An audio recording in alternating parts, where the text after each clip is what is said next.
a Brado, só para retornar um pouquinho a história, a Brado, quando ela foi concebida, ela focava a exportação, né? Isso ali em 2015. Aí a gente, obviamente, trabalhou bastante na exportação, mas a exportação também é um mercado limitado, né? Hoje você tem também algumas barreiras, né? Quando você trabalha em exportação, você tem algumas barreiras de preço, de liberação, de navio, de disponibilidade de container. E aí nós vimos a possibilidade, né, como o mercado brasileiro é um mercado amplo e um mercado consumidor, né, nós vimos a possibilidade de começar a avaliar o mercado interno, né? E para isso, nós tivemos que adaptar os nossos terminais, que a operação é diferente, e nós, em 2017, a gente começou a vislumbrar a possibilidade do double stacker, que é aquele vagão que anda com um container em cima do outro, né, na mesma faixa ferroviária, e a gente entendia que colocando esse container, esse tipo de implemento ferroviário, nós iríamos crescer imediatamente em 40% a capacidade do trem. Então, nós começamos lá atrás para chegar onde nós chegamos hoje. Nós colocamos o propósito da Brado também de ser a melhor distância entre gente que produz e gente que consome. Então, esse é o nosso propósito hoje. E gente que produz e gente que consome está no mercado interno, bastante. E é um mercado que eu digo que é um oceano azul, é um mercado que tem alguém produzindo e alguém consumindo. E nós entendemos também, como brasileiros, que a gente, colocando a ferrovia, nós iríamos levar algumas cargas que hoje não são consumidas em alguma região, porque não chega ou chega mais caro. Então, foi esse o tom do projeto que nós fizemos. E aí nós começamos lá em 2017, muito tímido, 2018, 2019, e aí com a vinda da pandemia, nós aceleramos bastante. Só para você ter ideia, de 2020 a 2022, a gente vem crescendo perto de 60% a 70% no mercado interno, né? Aí você me pergunta quais são as principais cargas, né? A gente, no primeiro momento, nós entendíamos que a gente precisava criar o corredor. E aí é histórico que São Paulo é um estado que consome bastante milho, né? E esse milho são milhos especiais, são milhos que são colocados para a indústria cervejeira, para a indústria de alimentação humana, para a indústria de ração animal. E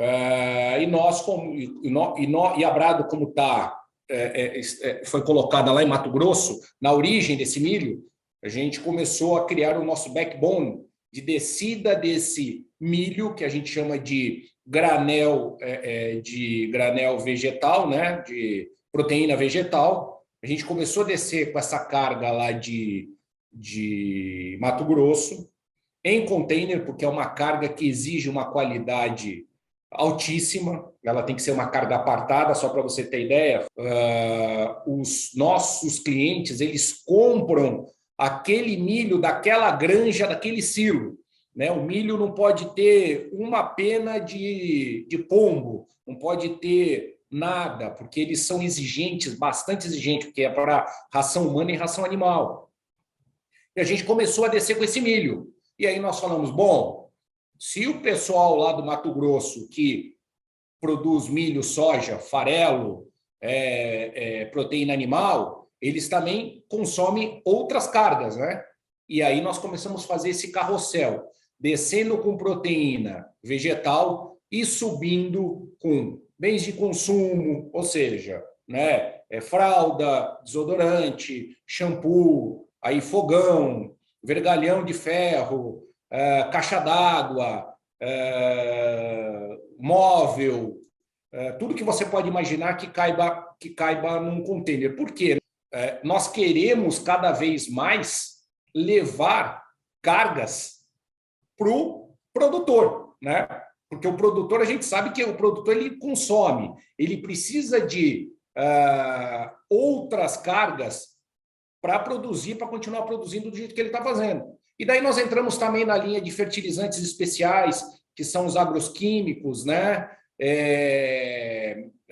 Cargas mais específicas. Então, nós começamos o mercado interno nessa ciranda, descendo com proteína vegetal e subindo com bens de consumo. E aí nós pegamos jeito e hoje a gente vem fazendo bastante. Só para você ter ideia, hoje nós descemos com umas 600 mil toneladas de ano de milho e a gente sobe com umas 350 mil toneladas ano de bens de consumo.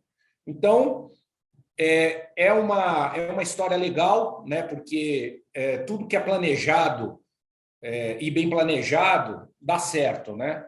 Então, a gente olhou esse mercado e a gente olha esse mercado interno com muito carinho, porque é um mercado assim sem limites, oceano azul, né? E deixando claro, né, que a gente não está falando aqui que a gente quer acabar com o caminhão, muito pelo contrário. Só para você ter ideia, de Rondonópolis até Sumaré são 1.400 quilômetros e nós usamos perto de 400 a 500 caminhões por dia, fazendo as pontas, os first mile e o last mile. E a gente acredita que o caminhoneiro ele tem que ficar perto de casa. Ele não tem que rodar 1.400 quilômetros ou 2.800 quilômetros. Ele tem que rodar 200 quilômetros por dia, 300 quilômetros por dia, visitar a esposa dele no trabalho, ir lá tomar um lanche com o filho, buscar o filho no colégio. É isso que a gente entende, porque ninguém mais vai querer dirigir caminhão e ficar fora de casa 45 dias, 50 dias.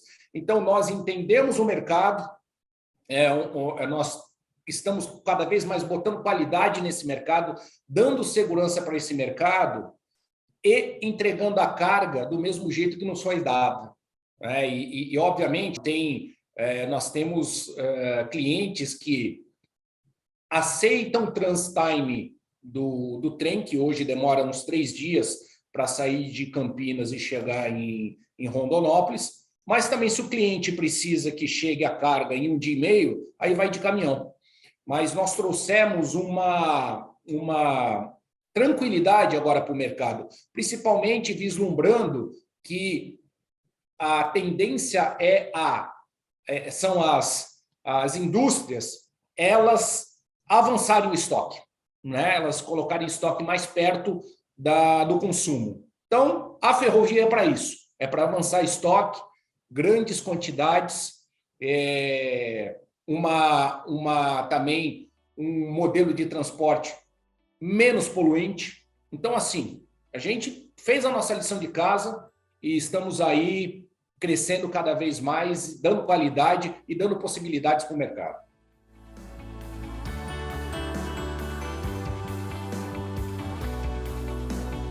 Investimento bastante corajoso. Nós um dia decidimos aqui na companhia, e muito com parceria da Rumo, que nós queríamos colocar o double stacker para rodar, né? E a gente brinca aqui, né?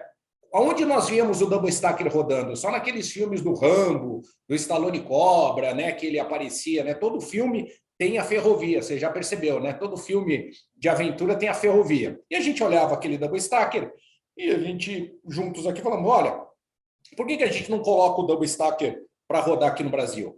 Beleza, os engenheiros foram fazer a avaliação. Na época, foi avaliado que precisaria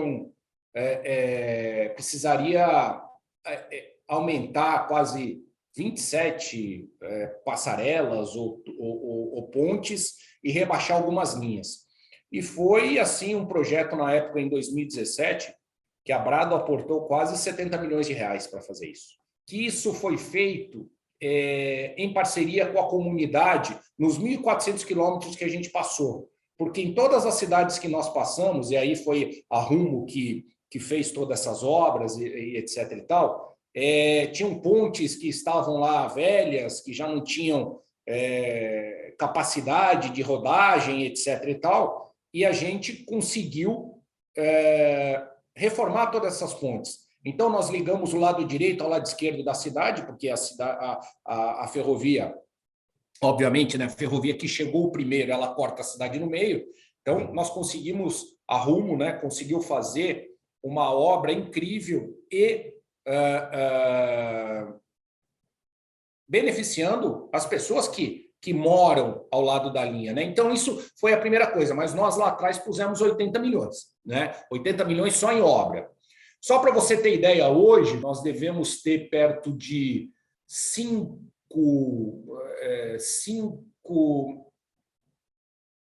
conjuntos de trens que atendem o mercado interno, que são esses trens Double Stacker. Tem já 3 rodando e 2 já esperando o início da central, que a gente vai começar o ano que vem. A central que eu digo é a linha que vai ligar Sumaré, Anápolis, Palmas e Imperatriz do Maranhão.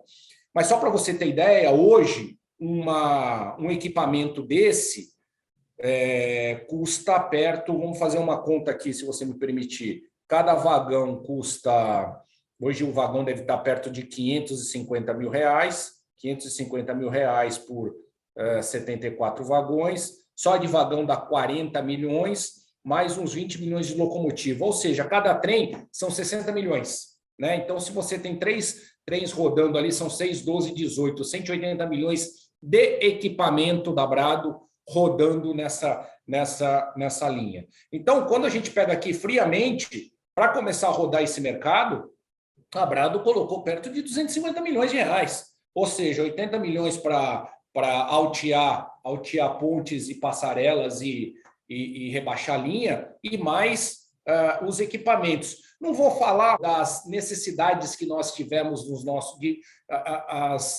as intervenções que a gente teve que fazer nos nossos terminais, que isso são coisas corriqueiras, né? Mas, falando aqui por baixo, a Brado entrou logo com 250 milhões de reais para mostrar para o mercado que era possível, né? E a gente investiu na frente. É porque a gente acredita, mas nós somos ousados, né? Ninguém bota 250 milhões de reais para fazer o mercado interno, e um mercado que ele funciona muito bem, esse mercado rentabiliza se você descer cheio e subir cheio. É a mesma coisa que o caminhão, né? Então, aqui a gente tem um trabalho muito forte para a gente fazer o carrossel, que a gente chama, desce carregado, sobe carregado.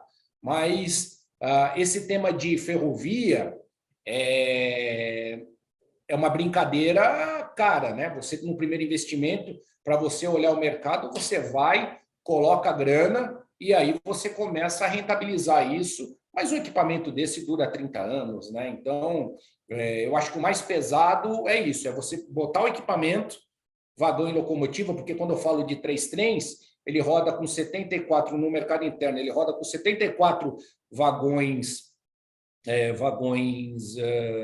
double, mais a locomotiva, e fora, nem estou falando dos containers. A Brado tem perto de 4.500 containers, né? Que esses containers que eu uso no mercado interno são containers próprios, né? Mas esse foi um investimento. Então, a gente já pula para um investimento aí de 270 milhões de reais para você começar a operar nesse mercado interno, né? Que quando se você fala isso de caminhão, dá caminhão para caramba, né? Mas o trem ele é muito mais caro.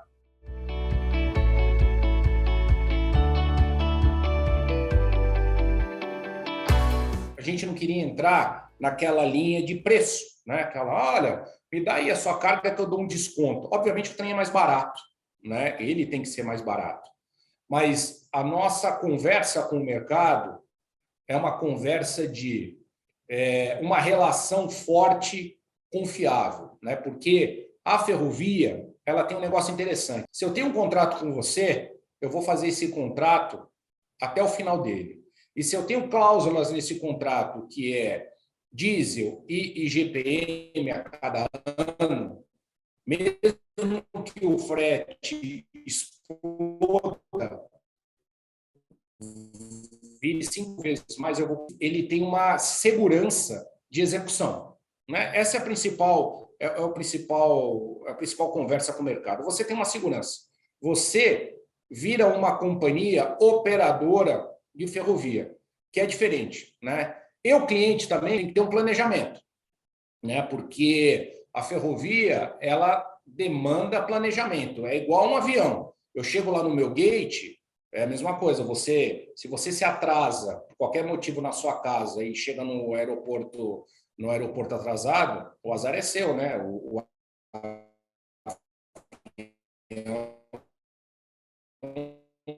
vai sair. Então, os homens têm que afetar a gente e ele tem que ter planejamento. Segurança, né? Hoje em dia, as grandes empresas elas estão bastante preocupadas com segurança. Eu não digo só segurança da carga, elas estão preocupadas com a segurança social mesmo, é aquela segurança do trem está andando e ele, é claro que ele vai evitar acidentes e incidentes, né? A turma aí, os tomadores de serviço, eles estão muito comprados com isso. Outra coisa bem importante é que a ferrovia, quando você faz comparação, a gente emite quase 7 vezes e meia menos CO do que o caminhão. E o pessoal está pegando nisso, né? Eles estão pegando bem nisso. Eles entendem que eles têm uma relação com uma companhia séria, né? A gente vai sempre estar aqui para atendê-los em todas as necessidades. E, por último, é verdade que a gente consegue ainda dar um saving. Apesar de todo esse serviço que a gente já vende, a gente consegue dar um saving interessante para eles em relação do caminhão, né? No primeiro momento. Mas eu digo para você, todos os clientes que entram na ferrovia, eles não saem mais, né? E a gente tenta sempre ficar dentro das expectativas dos clientes, dando bastante qualidade, dando bastante segurança e bastante competitividade de preço, né? Só para você ter ideia, com um trem nosso, a gente tira quase 140, já tira 140 no mercado interno, 140 caminhões da estrada, uma locomotiva puxando. Então, você falando de economia, matriz energética, né? É isso. E eu falo, hoje os tomadores de serviço eles estão olhando todo. Acabou vem acabando aquela linha do tomador de serviço pegar um caminhão que ele não quer saber se não tem freio, que está vazando óleo, que está com pneu careca, que quebra na frente da usina ou da fábrica ou do supermercado. E a gente tem um produto aderente ao que o mercado quer hoje. Claro, dando competitividade, dando qualidade, dando previsibilidade, né? E dando autonomia também para os nossos clientes mudarem de ideia. Nós somos uma companhia também que nós não somos engessadas, não somos engessados. Tem alguns casos que o cliente não tem carga aquela hora, a gente substitui a carga dele. Então, a gente não fica cobrando take or pay, fica cobrando sobretaxa, não. Mas a gente diz também, olha, a gente substituiu, mas se você não cumprir o que está falando, provavelmente a sua carga vai ficar para trás, porque o trem ele tem uma capacidade e como custa caro, a gente não consegue ficar colocando o trem a toda hora. Mas, assim, o mercado está, sim, adaptando a ferrovia. As pessoas que hoje estão à frente dos negócios, das grandes companhias e das pequenas também, eles olham a ferrovia com muito bons olhos. Eu acho que esse depoimento aqui eu tenho que dizer, a gente não chega no cliente e fala, olha, se a gente chega em algum cliente e ele falar, quero 30% de desconto, a gente vira para ele e fala, olha, muito obrigado, vira as costas e vai embora, porque não é esse o valor que a ferrovia tem que dar. A ferrovia tem que ser uma possibilidade logística interessante, que atenda às necessidades do cliente e que, sim, consiga dar também alguma vantagem financeira, né? Mas hoje os tomadores de serviço eles estão bem lúcidos em relação à ferrovia e à parte e outras possibilidades modais.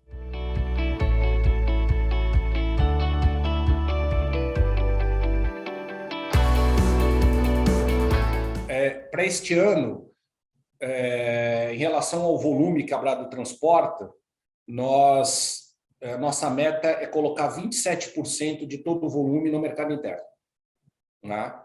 Esse é o principal ponto. E nós queremos chegar em 2026 e 2030, com a participação de 50% a 55% do nosso volume no mercado interno.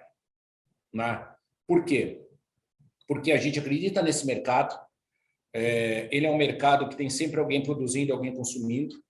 É um oceano azul, como eu disse a você, né? Tudo se transporta em caixinha, e é uma forma também da Brado fazer o hedge dela em relação às modificações e às tempestades perfeitas e imperfeitas do mercado externo. Né? Você ser exportador é muito legal, mas lá do outro lado você tem alguns países que recebem as nossas cargas que às vezes eles travam. E a gente, né, como a gente brinca aqui, o nosso salário não trava, a conta de luz não trava, boleto é um negócio que encontra a gente onde a gente está, né? Qualquer lugar o boleto te encontra, né? Você não escapa do boleto, a gente tem boleto vencendo. Então, essa diversificação de cargas e principalmente diversificação de rotas é um movimento estratégico da Brado, né?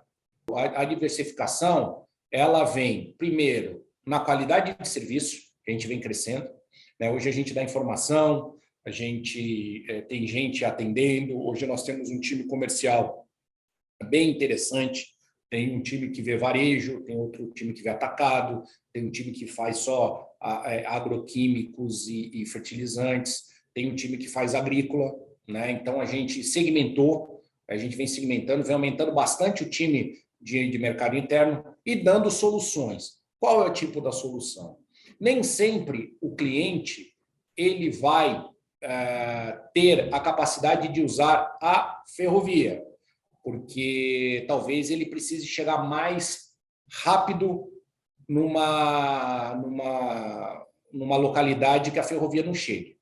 Mas a nossa conversa hoje com o mercado, e principalmente com as indústrias produtoras, é fazer um projeto para avançar o estoque deles. E aí a gente está oferecendo, vem falando com as empresas, de ter armazéns nos nossos terminais ou perto dos terminais. Ou seja, a gente está montando o quebra-cabeça para que as indústrias elas movimentem os seus estoques. Né? Então, a nossa lição de casa é adaptar o nosso negócio ao que o cliente necessita. Né? Esse é o nosso mantra aqui dentro. A gente tem que adaptar as necessidades que o cliente necessita e provavelmente o consumidor necessite também. Então, essa é a nossa, como eu digo, a nossa estratégia de crescimento.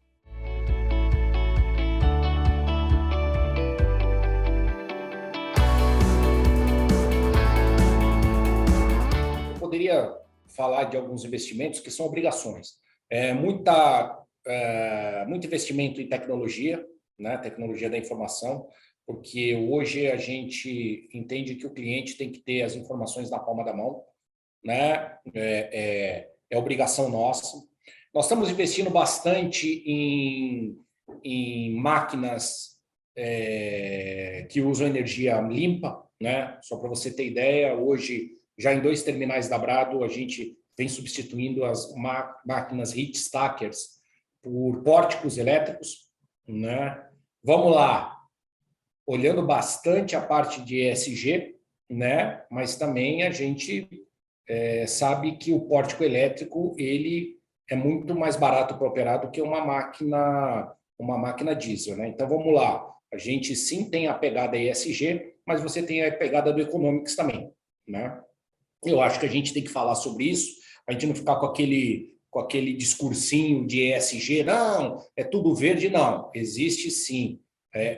Quando você quer entrar na linha de ESG, você tem algumas vantagens, e algumas vantagens são de custos. Né? Você pega um pórtico que você opera 30 anos, não gasta diesel e vai ser muito mais efetivo. E isso a gente consegue reverter em desconto para os nossos clientes e até rentabilidade para a nossa companhia.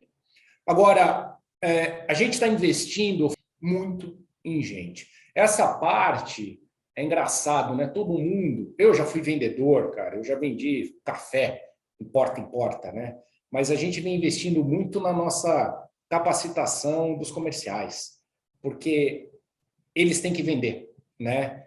E a gente tem que investir bastante em gente, né? Até meio dúbio que eu estou falando, que a gente tem que investir bastante em gente, mas gente aqui na Brado é um negócio que nós damos bastante atenção, né? Acreditamos bastante em, você dá um clique, nós vamos chegar numa hora que o nosso cliente no computador, ele vai olhar que nem uma passagem. Ele vai chegar e vai falar, olha, tem um trem da Brado saindo às 14 horas de Sumaré com destino a Rondonópolis, ou com destino a Palmas, ou com destino a Anápolis, ou com destino a Davinópolis, que é a Imperatriz do Maranhão. Isso vai ter. Mas nada substitui as pessoas, né? Porque são as pessoas que fazem o nosso negócio. Então, quando a gente fala de investimento, obrigação, tecnologia, equipamentos, né? Mas missão, investir em gente. É investir em gente, cada vez mais tornar a Brado cada vez mais diversa, tornar a Brado cada vez mais atrativa e tornar a Brado uma companhia que atraia talentos, né? Porque hoje a gente começou, eu até brinco, nós começamos esse mercado interno com uma pessoa, né? E eu lembro que quando eu contratei, falo até o nome, Daniel Salcedo, que hoje é o executivo principal, ele falou assim, o que eu vou fazer? Eu falei, você vai fazer um mercado interno. Ele perguntou para mim, o que a gente tem? Eu falei, a gente tem vontade. E ele hoje criou, depois de X anos, ele criou essa potência, né? Hoje, até aqui na companhia, nós acabamos de receber mais um comercial que veio do mercado, né? Ele saiu de onde ele estava e veio para a Brado, porque ele acredita nesse negócio. A gente precisa investir muito, muito em gente, captar muita gente boa, trazer gente especial para dentro da companhia, que o resto, tecnologia, dinheiro, máquinas, dinheiro, temos alguns caminhões que hoje rodam nas pontas rodoviárias a gás, etc. Então, mais dinheiro, mais valor, propósito, missão e cultura, a gente tem que investir em gente. Então, esse parece um jargão meio dado no mercado, mas não, a gente é o principal negócio nosso.